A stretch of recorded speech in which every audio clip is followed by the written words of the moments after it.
The first thing we need to understand about Guru, that Guru is God.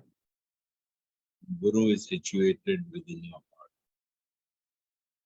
In the Bhagavad-Geeta, Krishna clearly states, Ishvara sarva bhutanam hriday deshe arjuna tishtati brahmyan sarva bhutani yantrarudhani mai. Krishna says that the Lord dwells in the hearts of all living beings. And he directs the wanderings of the souls who are seated on a machine made of material energy. So our body is a machine made of material energy, and the Lord is seated in your heart, and he is driving you onward towards your destiny. This is 18th chapter, 61st verse. In the next verse he says, in chapter 18, verse 62, Tam eva sharanam gaccha sarva bhavena bharata tat prasadat param shantim sthanam prapchashi shashvatam. Surrender unto this Lord within your heart with your whole being, O Bharata. By his grace you will attain peace, perfection, and the supreme eternal abode. So God is seated in your heart. He is guiding you onward towards your destiny. He is your Guru. He is the one who takes you from darkness into light. He is the one whom, if you listen to, you will be guided perfectly in your life. He is the one to whom, if you surrender, he will give you peace, perfection, and the supreme destination. All knowledge comes from God. Sarvasya chaham hridi sanvishto mata smritir jnanam apohanam cha vedescha sarver aham eva vedyo vedantakrit veda vedeva cha.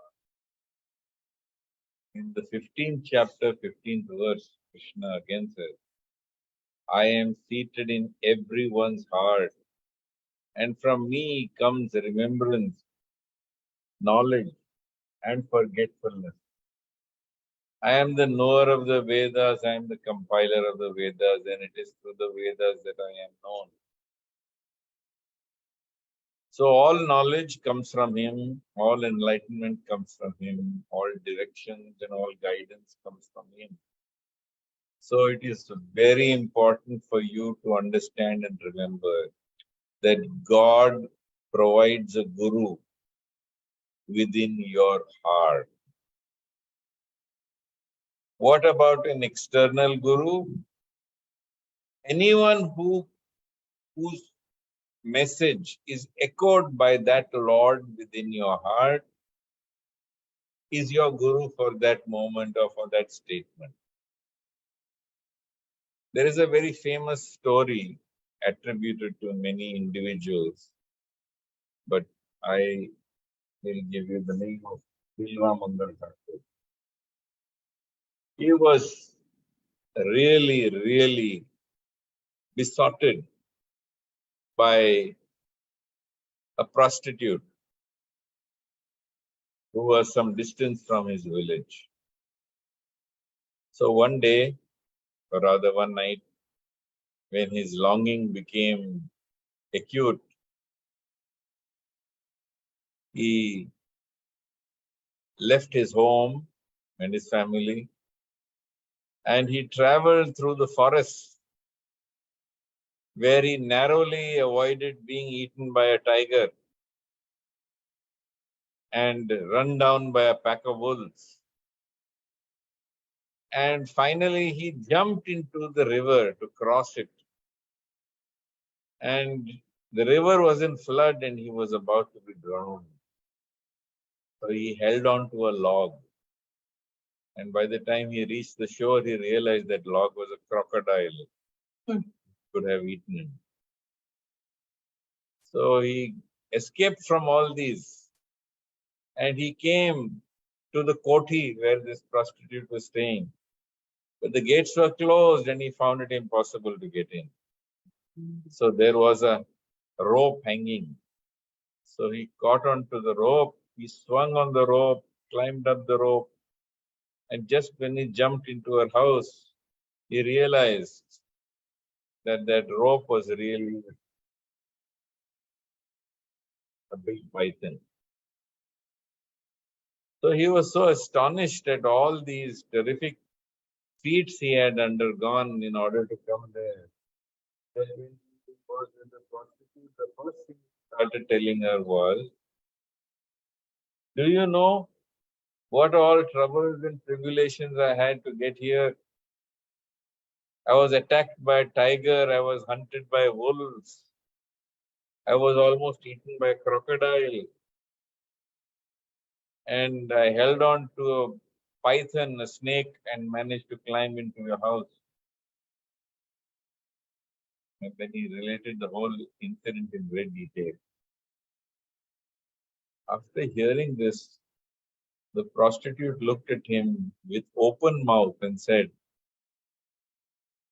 "My dear sir, if you had shown such courage and enterprise in pursuing God, you would have been a saint by now." So, Bilamangal Thakur immediately realized that this was indeed not the prostitute speaking, but it was the Lord seated in her heart who was reminding him. Because this message was also echoed by the Lord within his heart, that the Guru within his heart echoed the voice of the Guru in the prostitute's heart. And he said, "Ah, I have become enlightened." And he walked away from there and traveled to renounce his life and dedicate it to God. So the point I'm trying to make is that God is in your heart. So never fear. Nobody should think, "Oh, Guru nahi mila, ye nahi mila, wo nahi mila." Guru tere paas hai. Guru is in your heart. Guru is guiding you onward towards your destiny. From him comes knowledge, remembrance, forgetfulness. From him come all the scriptures.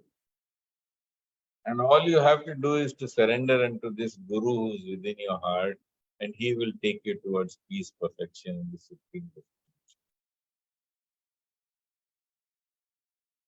I remember I once had given a talk to a graduating class of brahmacharis in an ashram. And having given this talk, I found that at the conclusion of the talk, when I asked them if they had any questions,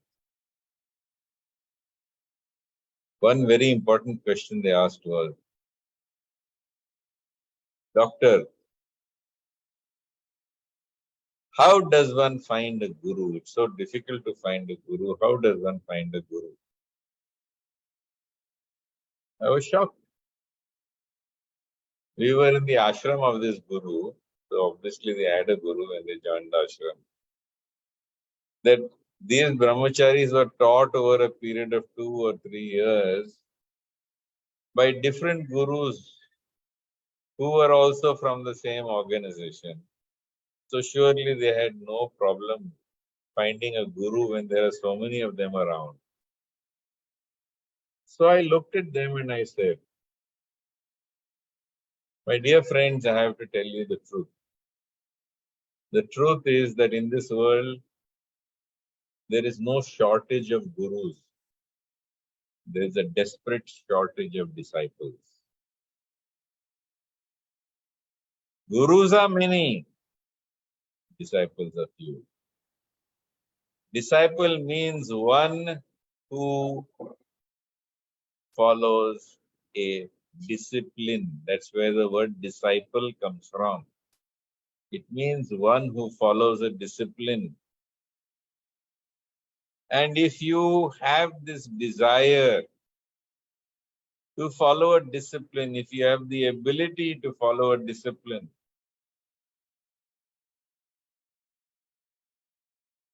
Then if you have this desire and this ability to follow a discipline to reach God, then God himself will send a guru to you. God will himself send a guru.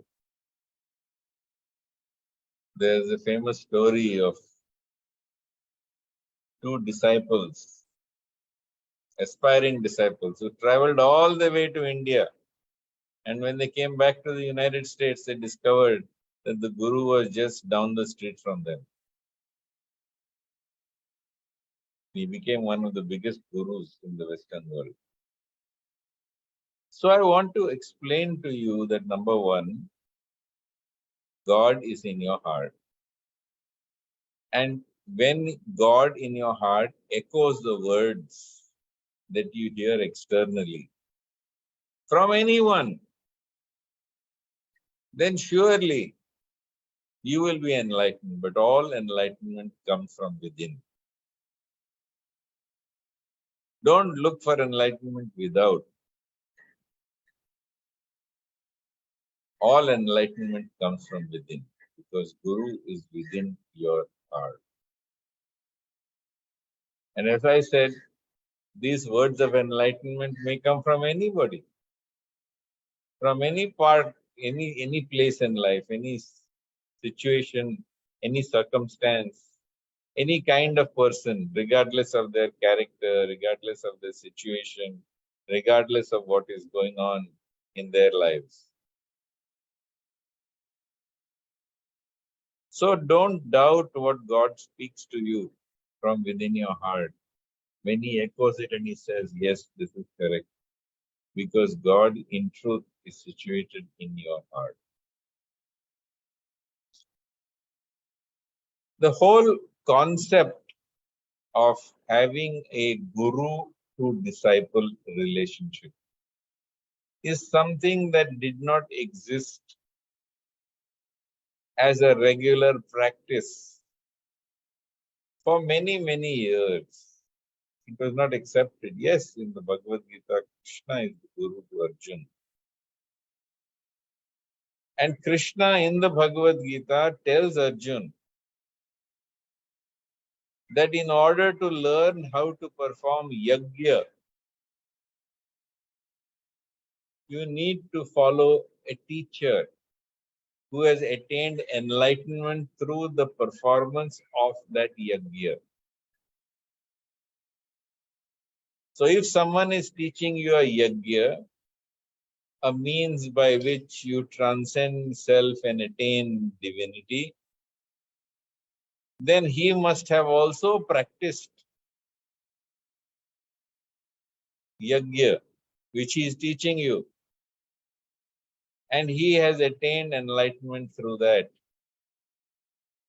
Tad vidhi pranipatena pariprashnena sevaya upadekshanti te jnanam jnaninas tattva darshinaha. In the Bhagavad Gita, Krishna says in chapter 4, verse 34, Tad vidhi pranipatena pariprashnena sevaya. Approach a teacher, a spiritual teacher. Ask him how to perform yajna. All the verses up till now have emphasized the need to perform yajna of various types. Whether it is the yajna of performing havan, whether it is the yajna of doing pranayam, whether it is the yajna of all these different types of yajna. Of course, in the Bhagavad Gita, Krishna says clearly that he himself incarnates as one yajna, and that is the chanting of the holy name. Yajna nam japo yagnosmi. So whatever is the yajna that you are going to learn by which you transcend self and attain divinity, you must approach a teacher, and that teacher is one who has himself attained divinity as a result of this process. But I must tell you, my friends, everyone does not get a guru. And why? They don't deserve a guru. Unless you are a disciple, you don't qualify to get a guru. Even in the Bible, you have Jesus Christ who says that yes, I am scattering seeds. Some seeds fall on rocks and the birds come and eat them. Some fall on sand and they never germinate or grow. But there are a few which fall on moist, rich earth and they sprout. So this is the thing. You may have a guru in front of you, but if you are not having the qualities of a disciple, it will be impossible for you to really understand that the person is a guru or that he is capable of enlightening you. Because really, you really have no need for enlightenment, or you haven't realized your need for it.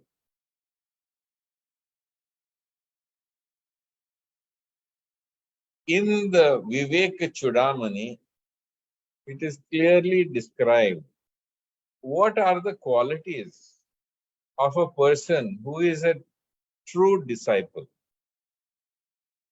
That's, of course, what we can do. Instead of running around looking for gurus, we should stay in our place and we should acquire the qualities of a disciple. Because if we acquire the qualities of a disciple and we truly are sincere about the process, then God Himself will send a guru. So, Krishna points out in the Bhagavad-Geeta that you must approach a teacher, and that teacher should be Shrotriyam Brahmanishtam, and you should approach him carrying the samagri or the wood in your hand. In the Vivek Chudamani, it is described that the qualities of disciples are but four, but three. So the three qualities of a disciple are Vivek, Vairagya, and then Shad Sampati. Vivek is that person must have that discriminative faculty by which he understands what is real and what is not real. He must have that discrimination as to understand that this world, because it is temporary, should not be taken as 100% real, because ultimately the world is changing all the time. Na sato vidyate bhavo na bhavo vidyate sata. Ubayorapi drishtontastva anayos tattva darshibhi. So that which lasts is real, and that which does not last is unreal. And indeed, because everything in this world is constantly changing, is constantly being transformed, you should have that vision, that vivek, to understand that the reality of the world is in question because of its temporary nature. And that which lies inside of you, that consciousness that lies inside of you, that moves with you from infancy to childhood to youth and to maturity and old age, you must understand that this consciousness will move again with you at the time of death. You must have this vivek to know what is real and unreal, what is material and what is spiritual, what is important in the world and what is unimportant in the world. So the first quality of the disciple is that he must have vivek. If he still thinks that the things of the world are greatly important and more important than spiritual things, and I can do anything required in order to attain worldly things, because who cares, who knows, that person is not a disciple. His interest has to be entirely in spirituality. He has to have the discrimination between spirit and matter. The second quality of the disciple is that the disciple must have vairagya. What do we mean by vairagya? Vairagya means he should have dispassion. He should have indifference. He should have detachment from all things in the world that give you delight and enjoyment. Asakta buddhir sarvatra jitatma vigat spriha naishkarmyam paramam siddhim sannyasena adhigacchati. So besides Vivek, to know what is Sat and Asat, he should also have Vairagya, whereby he has an Asakta Buddhir Sarvatra. He is completely detached. He moves around in the world completely detached. He has attained within his mind what is called Sannyas Yoga. The third quality of the devotee or the disciple is that he should have mumukshatva. That means he should have intense longing for liberation. See, in this world, there are thick-skinned people and thin-skinned people. There are intelligent people and unintelligent people. If you are thick-skinned and unintelligent, you are unlikely to be interested in mokshutva. You are unlikely to have an intense longing for liberation because you are thick-skinned and also because you don't figure there's some way out of it. But those who are thin-skinned, those who are sensitive, and also those who besides being sensitive are intelligent, when they experience suffering, they want that there should be a way out of the suffering. And therefore, they have an intense longing for liberation, which is known as the desire for moksha is very intense. And this is called mumukshutva. The fourth quality of the disciple is that the disciple should have Shad Sampati. Shad Sampati is the fourth of the Chatustaya, the Sadhana Chatustaya. That is Viveka, Vairagya, Mumukshutva, and Shad Sampati. Shad Sampati consists of 6 virtues that the disciple possesses. And the 6 virtues that the disciple possesses are Sama, Dhamma, Uparati, Titikshava, Shraddha, and Samadhana. Shamo means that the person should have calm and peaceful mind, having eradicated all desires and vasanas that remain there. He has complete peace of mind because he is not disturbed by the world. He has no desires for the world. As mentioned earlier, he has both Vivek and Vairagya. And also he has Mumukshutva. And therefore he understands that it is foolish to desire things of the world. And being convinced of this, his mind is peaceful. Dama means his sense organs are controlled. You will not find him engaged in worldly enjoyments, and that too overindulgence in worldly enjoyment. Of course, there is what is known as legitimate sense gratification, but then there is excessive indulgence in the senses. This is completely not there in him, because having shamo, he naturally also has damo, which is control of the senses. Uparati. Uparati means he has truly no real aspirations for worldly things. Of course, things in the world will come. You must do your best. You must work hard. You must strive in every way to perform the activities that lie before you as your duty. But one who has uparati is not attracted when he sees a beautiful object.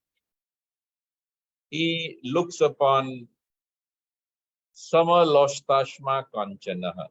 He looks at a piece of rock and a piece of gold with equal emotional value. So he has this level of detachment from the enjoyments of the world. And thus he has the ability to tolerate. In the Bhagavad-Geeta, Krishna points out that one should learn to tolerate, O Arjuna, the heat and cold, joy and sorrow. So also you have to learn to tolerate happiness and distress. And you should understand that these come and go like the summer and winter season. So the ability to tolerate situations that are not within his control without complaining, lamenting, is fortitude. And this is titiksha. Titiksha means the ability to bear with fortitude.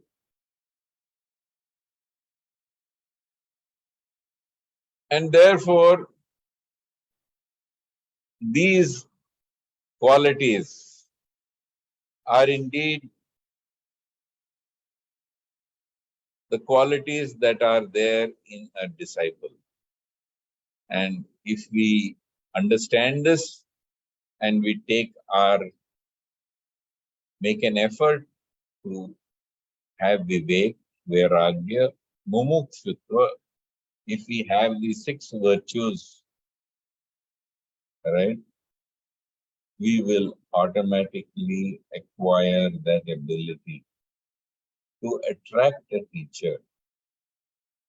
We must have faith in scripture, and we should have faith in the words of our teacher. We should have balance of mind, contentment, which is called samadhana. So when we have these qualities, which are the sadhana chatustaya, which includes the shad sampati, we will be prepared and we will be ready to receive a teacher. And when we are ready to receive a teacher, then God will send the teacher to you. You don't have to go to the teacher. You can be sure that God will send the teacher to you. So we have many examples in the scriptures, and in the scriptures it has been described that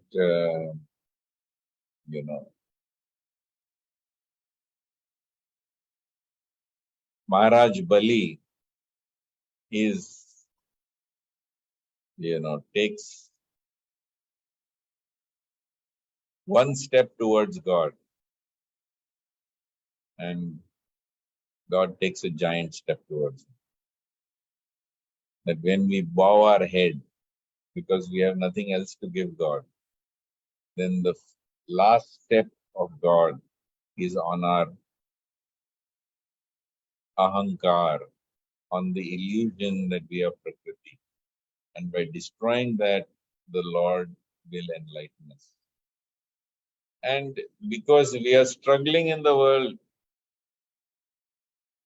and yet we are qualified to receive a teacher with respect and with obedience, God sends a teacher to us. So this subject is too large to complete in one class, so we'll continue it next time. But today, is a guru an obstacle or is a guru a aid? I have covered basically the importance that guru is within your heart. He is guiding you onward towards your destiny. You are merely seated in a machine made of material energy. That we need to listen to this guru in the heart and surrender unto him. And he will guide us towards peace, perfection, and supreme destination. And anyone who says anything which is echoed in our heart, we should understand that it is God who is echoing that within our heart. Also, we should understand that we first need to be a disciple before we can receive Guru. And therefore, as a disciple, we must have some disciplines already before we can become a disciple.